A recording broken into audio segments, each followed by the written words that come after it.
Vraiment, t'es là, bon... Et je te jure, je suis comme ça sur le plateau télé, puis à m'emporter contre les gens qui prennent l'avion, puis à un moment, j'ai une phrase qui me vient en tête, je me dis, elle sonne trop bien, c'est de dire, vous savez, c'est pas grave si dans ma vie, je vois jamais la Thaïlande. Je trouve que ça sonne bien.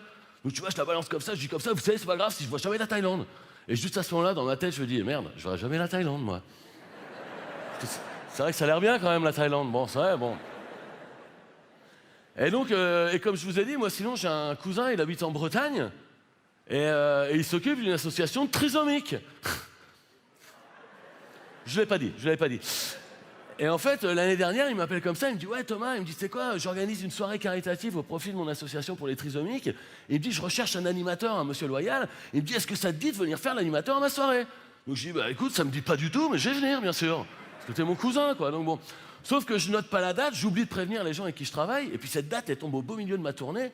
Et un jour, mon producteur, il m'appelle, il me dit comme ça, il me dit « Thomas, tu m'as pas prévenu, désolé, si tu veux assurer cette date en Bretagne, le seul moyen de le faire, c'est d'y aller en avion. » Donc je fais « Ok. » Sauf que le problème, c'est que le jour où j'arrive comme ça pour prendre l'avion à l'aéroport, une semaine avant est passée à la télé une émission où j'ai dit que je prenais plus du tout l'avion.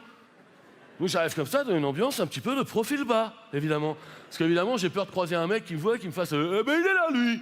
Tu vois, c'est un peu relou. Ça, c'est un truc un peu relou dans la vie, c'est quand tu te fais gauler en train de faire le contraire de ce que tu avais dit que tu ferais. Tu sais, c'est comme quand tu dis par exemple « J'arrête de manger de la viande !» Et puis le lendemain, il y a du saucisson sec. Oh, tu dis, bah attends, je vais en manger un bout quand même. Et il y a toujours un mec qui dit, mais t'avais pas dit que t'arrêtais de manger de la viande, toi? Et toi, tu fais, oui, mais annulé. Ah bah, si avec les imbéciles qui changent pas d'avis, mon pote, je suis une sorte de génie. Et donc, j'arrive comme ça à l'aéroport, et donc, je me rends compte qu'avant, j'avais peur en avion, maintenant, j'ai peur d'être vu en avion, tu vois.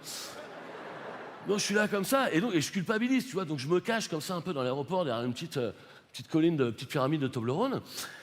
Et je te jure, en tête, je culpabilise. Dans ma tête, j'ai Greta Thunberg qui est là. How dare you? How dare you? You have stolen my childhood? Et moi, je suis là, sorry. Bon. Et donc, je te jure comme ça. Et à un moment, je suis comme ça en train de me cacher et ça ne rate pas.